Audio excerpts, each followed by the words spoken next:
It's March 23rd, 2022. We're continuing to follow the apparent near stalemate in Ukraine. At the moment, there's even been limited Ukrainian counterattacks in certain areas. And it does seem that, except for the siege of Mariupol, the Russian forces seem to be pretty much on the defensive. And there's even been a small setback or retrenchment in western Kiev, in a suburb there. But at the same time, we have to see what else is kind of in play. One would think, given the lack of any land access and presumably local Russian naval dominance, that Mariupol is cut off, and apparently the population has escaped down to 100,000. So it looks like that the Russians' goal is to simply completely destroy the city and eventually any Ukrainian military units that are left behind, and in order to create a land bridge between Crimea and the territories in the east that were in rebellion before the war broke out. So that's kind of the situation on that. U.S. and NATO aid continues to flow into Ukraine, and there's various rumors about the status of Russian logistics, how much food and supplies they have left. And in fact, saw some information that there was even sabotage of rail lines in Belarus by pro-Ukrainian workers there. So the Russians have some problem in their rear echelon as well. So at any rate, that's kind of the situation as I see it right now. Biden is heading to Brussels for a NATO summit on what to do next, and we'll have to see what they come up with. But for the moment, it looks like that it's just sanctions, which are continuing to be probably weaker than the ones before. They pretty much used up all their strong sanctions earlier. There might be an increased focus on how to enforce them, I guess, would be the next issue. If you like these videos, please subscribe, give me a like if you and ring the bell if you're interested in getting updates. The comments are appreciated. However, the other issue that continues to come up in some of these discussions has been this kind of discussion of what if Russia uses weapons of mass destruction, and what would our reaction be to it, and so forth. And two areas are kind of being thrown around. There's the idea of potentially they might use chemical weapons, and the other is nuclear. I personally don't really see that either are likely in the context of the ongoing action inside of Ukraine. I mean, for one thing, chemical weapons, particularly advanced, more powerful chemical weapons such as nerve agents, are very toxic and contaminating, and so the persistent so-called V-level agents, I wouldn't think one would want to really use those in any territory you really want to occupy anytime soon, just because it'll expose your own forces to contamination. And this requires a lot of protective clothing, which is easily torn in the rigors of combat. So I don't think that's really what they're likely to do. I guess there's always a possibility that they might use tear gas for riot control, and I don't know how people react to that, because obviously the people there often engage in protests and heckling and getting in the way of Russian action. And so, there's been issues where there's been firing over people's heads and use of things of that sort. So, and then there's always a possibility. What happened in Syria, but again, I think that was done by Syria using very primitive weapons like, chlorine. So I think the nuclear issue is really more of an issue if NATO were to decide to really intervene. I've discussed this before in discussions of the so-called no-fly zone options and so forth. And I think that's where that gets into. But one thing I want to kind of get into is the whole idea of nuclear war. And in this context, it would be between the NATO, mainly U.S., and Russia. So I think that there's something which I think is kind of a misconception, and that is that it's sort of like if one small nuclear weapon is used anywhere, immediately all nuclear weapons are fired and the world is destroyed. And that's not really reality. first of all, strategic weapons in the U.S., and I'm not sure exactly how the Russians handle it, but are controlled by what's called PALs, or permissive action links, which mean that to fire the weapon, you have to have an unlock code to actually release the weapon, which is controlled at the presidential and high command levels in the Pentagon and so forth. So basically, in fact, exactly how secure this is, those details are fairly sensitive and not known to us in the public, so to speak, too well, but we can make guesses based on the open literature. So I don't think there's a whole lot of risk in that. Where the risk is once those systems are being employed, is at that point they're kind of unlocked, and who knows what could happen at that level. So that's where you kind of get to the to the Holocaust level. One thing to consider is that the level of strategic nuclear forces today is a lot lower than it was in the days of the Cold War, when you're literally talking, something on the order of 10,000 strategic warheads on both sides, plus thousands and tens of thousands more of tactical nuclear weapons. And at that time, obviously, the term overkill was thrown around a lot. The targets would be hit multiple times in order to assure destruction, and you would have massive amounts of radioactive fallout, presumably from the same thing. And if you go back to like the Cuban Missile Crisis, that far back, the weapons in those days, particularly, were very high yield, and so you were dealing with even a bigger amount of nuclear explosives going off in the event of a full-scale war. Okay, today, because of strategic arms limitation deals, the number of launchers has been greatly reduced. The number of warheads have been capped at something like 1,550 operational warheads. Like for the U.S., to give you an example of how that goes, we have 400 Minuteman ICBMs with one warhead each. That is, they've been downgraded from the original 3 that they had back in their heyday, but they've been upgraded with more advanced guidance systems and the Mark 21 warhead that was taken from the MX force that was retired. So these are now very accurate, hard target weapons. And then you have the submarine force, which has 14 nuclear-armed Trident submarines with a total of 20 missiles each. 4 of the launch tubes have been capped off. So, and on average, I think there's something on the order of above 1,000 warheads, or probably around 1,080, or that ballpark, is just by subtracting off the alternatives. Most of these missiles have now been taken down to 4 warheads each. Part of the force has a 475 kiloton W-88 warhead, and the rest of them have the W-78-1 warhead, which is roughly 90 kilotons. And then there are a few W-78-2 warheads, which are very low yield. Somewhere they generally think they're 7 or 8 kilotons. And so those were designed for some sort of tactical use of some unknown nature, and were introduced during the Trump period, much to the chagrin of the arms controllers.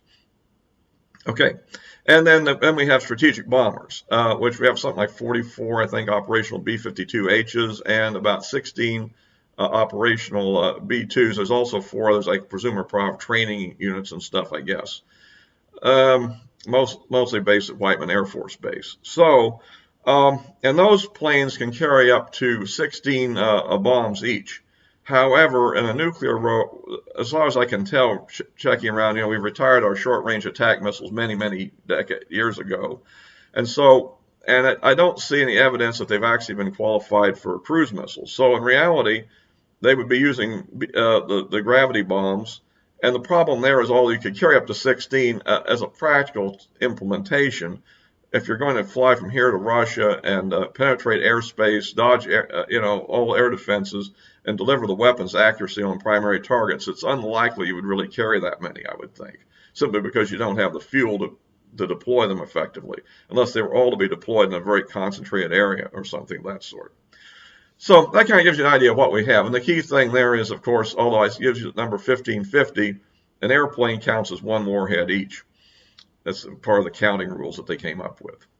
And Russia has a similar capability. They have something on the order of 121 silo house missiles, of various types, including 46 of the SS-18 class missiles. I think they may have replacements for those that were being put in there, but they have like 10 warheads each, and they're kind of their hard target force. And then they have about 200 land mobile missiles, which are very hard to target because presumably you'll never know exactly where they are long enough to, guarantee that you could develop the targeting capabilities and go, so forth. I mean, one role that might be used for penetrating bombers like the B-2 would be to hunt for them, but with 16 bombers and 200 independent missiles, that seems to be impractical. So I don't think that's what we're doing with our bombers. We're probably going for the most hardened targets that, and so forth, that would be presumably. However, in general, I don't believe we in peacetime keep our bombers on alert, and we don't know really what the Russians are doing with their nuclear alert right now. Okay, that's a quick overview of the strategic forces. And basically, I think that obviously, even though the numbers are greatly reduced, in the event of a full-scale war, it's enough to effectively knock out both countries as a modern society, and would leave. I think they would be populations would survive. Let's face it, but they would survive in pretty abject conditions. There would be mass disease and famine after the immediate nuclear effects of blast, fire, and radiation had run their course. So that's kind of that. But what I'm saying is there's a big fire break between the use of these forces and what we're really talking about in the context of the Russian action in Ukraine and what might happen if NATO were to escalate the situation. And here's the issue. Russia possesses a much larger amount of tactical nuclear weapons than NATO does.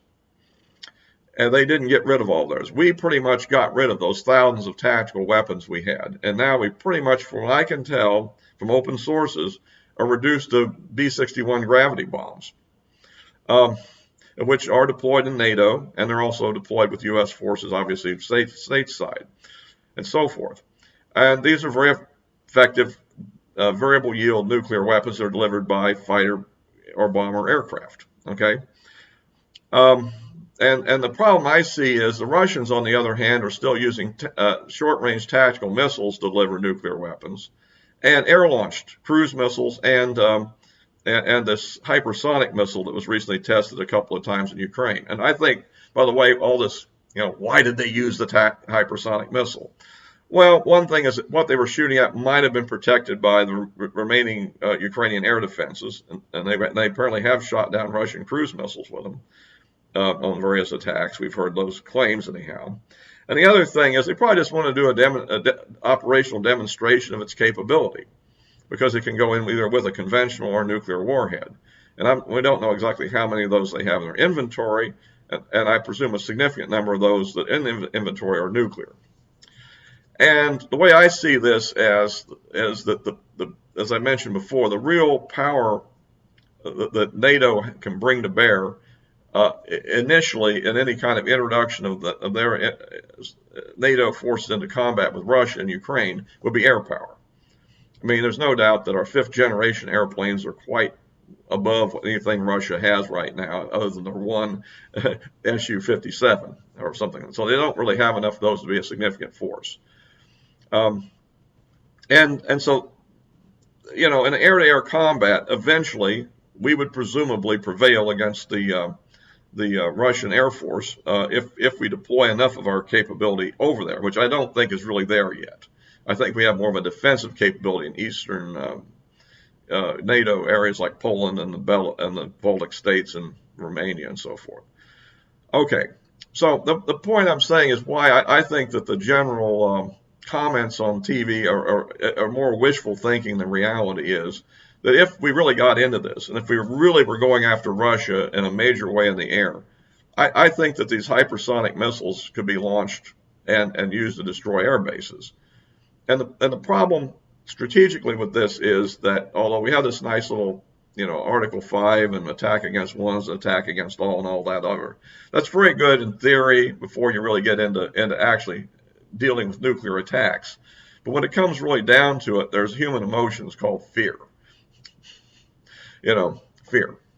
And the point is that if they cross the threshold and decide to stop this air war that we're doing by nuking key air bases with these hypersonic missiles, for example, which wouldn't require the use of any of the strategic forces I discussed earlier. Those could remain on alert and in reserve, as would ours, presumably, on the other side. But there's a real problem of how do we respond to that.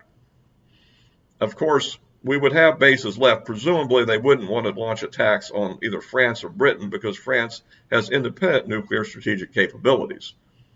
And they could face direct retaliation from those countries. Okay. But the rest of the NATO countries, although nuclear weapons are there, are under a two-key system with permissive action links, so they cannot independently use the bombs. Okay. We would have to give them the codes to use the bombs. And that comes back to what President Biden would decide to do. And I'm very skeptical that Biden is up for nuclear warfare, to be quite blunt. And that's the problem. Our effective retaliation against attack on these forward air bases would presumably involve direct NATO attacks on Russia. Note, Russia does not have to attack United States territory in order to do this. And I think that's the asymmetry that Russia has in their so-called escalate to de-escalate strategy that should be really noted and could be quite significant for them. Because do we really, even if they destroyed a handful of key air bases with an tactical nuclear strike, would we really want to do what at that point? You know, and remember, if they're going to lose the air war anyhow, assuming we retaliate in kind, presumably the air bases we would hit with a tactical nuclear response would also maybe already include only depleted air wings anyhow, or regiments as the Russians call them. But the point is, they would already have lost a lot of the air war by the time they did this anyhow. So effectively, this might be considered an acceptable trade from their point of view. And assuming they don't escalate at that point, which is an assumption, we have to be very careful because, remember, we don't know exactly what their command and control is like. You know, I mean, is it as robust as ours is? That's a big question in terms of permissive action link systems. I have no information on whether they do that or not. The best I've seen is they don't, but I don't know. Okay. And that's another issue. Is their early warning systems as robust and stable as ours, or will they misidentify this kind of response? I think we can be pretty sure that we won't. We'll know what they've done because it's very limited and very localized to Eastern Europe, you see. Certainly no further west than maybe Germany, anyhow. That's Central Europe. But the point is, it's not going to be in the continental United States, you see. And our satellites and our radars and, you know, Alaska and Greenland and stuff are not going to see this incoming wave that's not going to be there. So although we'll go to high DEFCON alert, we probably aren't going to fire. And therefore, it's quite possible that at that point, the biggest objective of our leadership would be to end the conflict now, before we all get blown up, right? Before those heavy weapons I discussed earlier do get employed.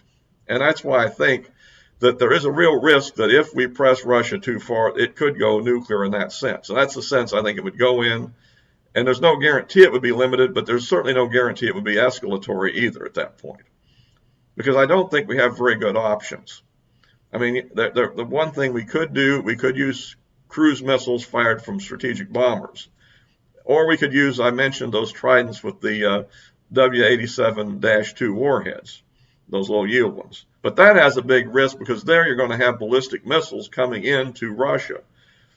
And they're not going to know what kind of warhead that is. It might not be the low yield warhead. It might be the big 475 kiloton warhead. I mean, are they going to be able to discriminate that and react appropriately? Add to the general paranoia of the Russian mindset.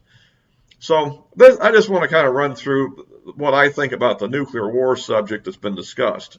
And this is why I think it'd be very smart not to press them that far. Even though we don't like what they're doing, it looks to me like that diplomacy, it would be the best course forward, to try to come up with some kind of a situation which could end this crazy anti-war that's going on in Ukraine, the massive losses to Ukrainian civilians, and the focus on come up some kind of a situation where most of the Russian forces could be withdrawn from Ukrainian territory and end the war. Anyway, that's kind of my view on it. But I did want to kind of discuss this nuclear thing, because I really don't think that a lot of what's being said is um, quite accurate. I think the Russians might very well employ nuclear weapons if really pressed against the wall. And I'm trying to describe this is how I think they would employ them. I think it's not necessarily a 1 kiloton battlefield nuke, and on the other hand, I don't think it's it's the full exchange of these massive missiles, the main strategic forces either. I think it's something very limited and definable. Now, the other thing is, of course, if that means Article 5 is invoked and a full-scale war then breaks out between NATO and Russia, that expands into all sorts of theaters of naval, ground warfare, and it's a real mess. And so I think that, anyway, that's just kind of my general viewpoint on the subject. I'm sure I'm controversial, but I'm trying to lay out what I think is reasonable given the real situation, which we don't really discuss much anymore, but it's still there. Anyway, my links to my social media accounts are in the description below, or not links, but the addresses. I don't put links because they don't really come up right when you click a link. They just kind of get you into Twitter or Gettr or Parler or so forth. So until next time,